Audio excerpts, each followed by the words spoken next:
Welcome to the Venari Podcast. My name's Tom Woods, and today we'll be talking about all things digital transformation, from setting the strategy to how to build the right teams, significant challenges that are faced in the implementation, especially on a global scale, and staying ahead of those challenges into the future. Today, my guest will be Akhil. Akhil is a top executive experienced in digital product management, engineering, commercial strategy, and digital marketing. He's previously worked with top organizations Symantec, Delta Airlines, and is presently the VP Global Digital Product Management and Engineering with KFC. Akhil, welcome to the podcast. Thank you for having me. Excited to share some insights today, and looking forward to our conversation. Fantastic, me too, as I always am. So let's start with the strategy piece. When you are building, a global product and engineering organization, when you're creating new commercial platforms, what are the key strategies that you implement for the digital transformation, and how do you believe that they can be applied across, various different industries? Sure. No, great question. I think number one, at the end of the day, it's understanding who is our end consumer. Everyone talks about the end consumer actually being the customer of the company. But the reality is, when you're building platforms, when you're leading digital transformation, your customers are actually your internal colleagues. I don't build platforms just to make my end consumer happy. I have to build platforms and capabilities to make my internal customers happy. So for instance, if I'm building an e-commerce website, I may not be the one running the merchandising and retail strategy. That typically may be a marketing team or a retailing team. I have to give them capabilities that make their lives easier, make them happy, and allow them to also track and understand their end goals and KPIs. So a lot of times I'm building to make them happy, and they are my biggest stakeholders. Because if they can't do their job, realistically, we're not going to hit our goals as a company. So that's typically the first thing I kind of go after. The second I go after is, how do we evaluate product features versus costs, and then the opportunity that it leads to? A lot of times when you're building at scale, everyone wants everything in the MVP, in the first iteration of the product. But it's also building that stakeholder awareness to say, we don't need to necessarily build it all today. We can iterate and grow towards it. A lot of times I see companies build any and everything into their platform. And then when they launch, they quickly find out that their end users either are not using it, they're using it much differently, or it's not providing value that they thought. A lot of times you can start with a great foundation and build from there. It's like when you move into a house, it's not always furnished, it doesn't have everything in there. But as you grow and live in it, you start to add furniture or pieces of art that really adds to the experience. And so how do you make sure that you're getting those foundational pieces that you're not doing too much, but you are still giving your internal customer what they need? Yeah. So I think it's, what is the core platform trying to achieve? What is the base understanding of capabilities that we need? So for instance, if you're building a B2B sales lead pipeline type site, what is the actual action form and the base information that you kind of need there? What is the content creation process that helps drive customers in? If you're looking at it from an e-commerce perspective, or you have direct sales, right? How are you driving customer into the pipeline through digital marketing capabilities, right? And that too, your internal colleagues are using that. What is the actual happy path to get a customer to actually purchase? How do you remove friction along that path, right? Is your payment gateway integrated, or is it going to a third-party site? If it's not integrated, you're creating another barrier of entry to actually processing that transaction. So thinking about what are the basics that need to get done. Then from there, you can expand it out to say, hey, how do we create, for instance, dynamic content? How do we create different user happy paths based off personas or demographic information? And then you start to go and iterate based off the feedback you're getting from your users, both internally and externally. Yeah, no, fantastic. And talking a lot about building there, in terms of building the team to do it, because as great as you are, it's not just you. Can you sort of share your approach to hiring and beyond that, team building, fostering that collaboration, especially when your team's quite global and quite distributed, especially remote these days as well? No, definitely. I think we're definitely in an age, post-COVID and a pandemic, where finding the best talent requires you to be flexible in when and where you hire. I've always been a proponent of just hire the best talent you can find.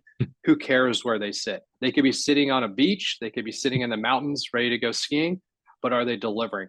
At the end of the day, you're hiring adults, treat them like adults. If they want to work a different schedule than the rest of the company, if they want to work different hours, if they want to work in different locations, so be it. Are you getting the results out of them? Is number one. Number two, while everyone wants to hire top tier talent from top tier companies with top tier experience or university backgrounds, I don't always look necessarily for top tier. I'm looking for the right fit. Fit is very important. I always make a comment to my teams. I spend 8 to 10 hours a day potentially with you, right? Sometimes that's more than I even spend with my family, right? I want to make sure you're great to hang out with because that's how we're Mm. going to foster collaboration, foster great ideas. And that too, I don't always have to hire the best talent. I look for high potential talent. Sometimes you find those people who just need an opportunity and they really glow and shine because of that. And they feel a great sense of bonding with you because you gave them that chance to really improve their career. Some of the best people I've actually hired, especially from a digital product, marketing, and even Mm. engineering background, some of them don't even have college degrees. Some of them are self-taught. I've hired someone actually who is now in the leadership role at Delta Airlines, who started as a baggage handler. Right? It's finding that hidden talent and gems, whether internally or externally, and giving them that opportunity. And a lot of times, you see those people tend to be the most incorporated and excited, and enthusiastic about getting into these roles and showing what they can do. Absolutely, absolutely. And talking about, finding people from different places and different walks of life, how do you then go about getting them, obviously in different countries, but also you're harmonizing different digital practices across, very diverse markets. You're looking at US, Europe, APAC. How do you get these processes embedded despite the diversity? Yeah, I think number one is setting the right structure in place. I've always been of the mindset that my leadership style is going to be I provide guardrails and I provide a goal. How you want to drive the car to get to the end point is up to you, and I'll be the GPS along the way, giving you, some level of directions and my opinion. But I trust my people, number one, to lead and develop as they see fit. Otherwise, they wouldn't be in the role. The other part of it is when we're setting up the structure of these teams, especially internationally, we set Mm. up regional kind of pods and structure. So there's usually a regional leader. That regional leader can choose and select people within their region of how they want to hire, where they want to sit, how they're going to run their team. But then they have that symbiotic nature of knowing that they're within roughly the same time zones and same work time, so Mm. they can work together collaboratively. And then the real challenge comes from working across the time zones. And that's really where it comes on us as leaders. So what I typically do is I'll pick, one day is my Asia day, one day is my Europe day, and then I'll keep a little bit of flex time throughout the week so I can make sure that they're getting enough one-on-one and face time with me and the rest of the team. And of course, when I do that, I make sure we offset the schedules. So that way, someone who's working an Asia day, maybe based out of the US or even based out of Europe, is not taking away from their personal life by having to work extended hours. Yeah, I'd love to get that balance right.